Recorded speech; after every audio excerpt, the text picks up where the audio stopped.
দীর্ঘদিন ধরে উদয়পুর মহকুমার চন্দ্রপুর এলাকায় হকি খেলোয়াড়রা খেলার সামগ্রীর অভাবে হকি খেলা থেকে বঞ্চিত হয়ে আসছিল। অথচ সম্ভাবনায় অনেকে খেলোয়াড় থাকা সত্ত্বেও ক্রীড়া সামগ্রীর অভাবে খেলোয়াড়রা তাদের যোগ্যতা তুলে ধরতে পারেনি রাজ্যে। অবশেষে উদয়পুর মাতাবাড়ি বিধানসভা কেন্দ্রের বিধায়ক অভিষেক দেবরায় নিজ উদ্যোগে হকি খেলোয়াড়দের পাশে এসে দাঁড়িয়েছেন।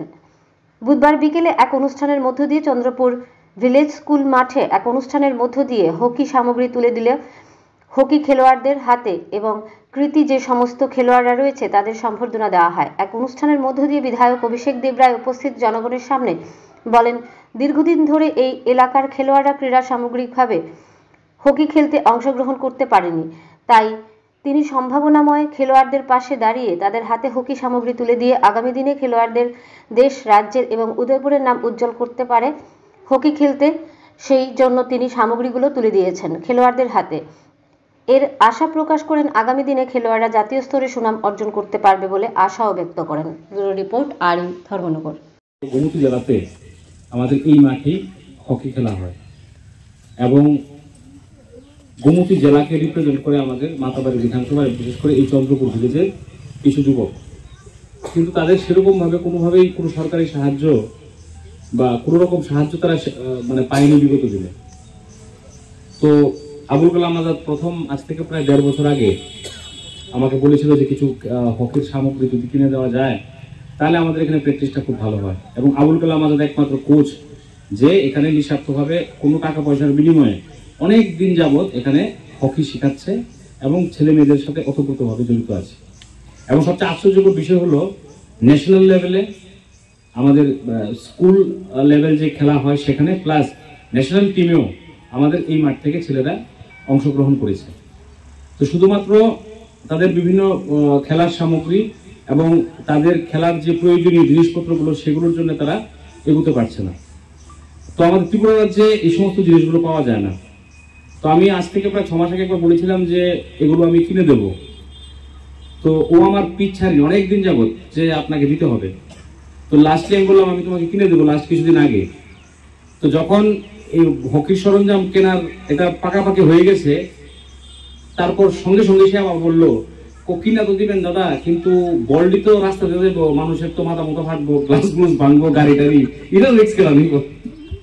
আমি বললাম যে তোমার যে আরে একটা মাত্র করলে আমি এটা করতে আবার টাকা পয়সা লাগবো, আপনি দেন না দেন আমি আপনার ফিস ছাড়তাম না।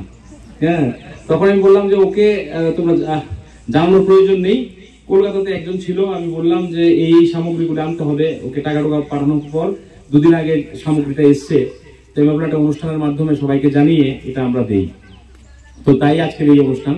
আমি ধন্যবাদ জানাবো আবুল কালামকে যে দীর্ঘদিন যাবৎ নিঃস্বার্থভাবে এলাকার জন্য, হ্যাঁ, এবং এটা সবচেয়ে বেশি আমাকে উৎসাহিত করেছে যে ওর যে মানসিকতা, যে এখান থেকে ও বলছে যে ন্যাশনাল লেভেলে একটা টিম আমরা পাঠাতে পারি ত্রিপুরা থেকে। এবং আমি আপনাকে আশ্বস্ত করছি যে 5 থেকে 6 জন আমাদের এই মাঠ থেকে থাকবে, কারণ আমাদের কোনো রকম উপকরণ নেই, কোনো কিছু নেই, তারপরেও আমরা গোমতী থেকে আমরা রিপ্রেজেন্ট করছি এবং ভালোভাবে আমরা খেলছি। ক্লাব লিগ তাদের শুরু হয়েছে।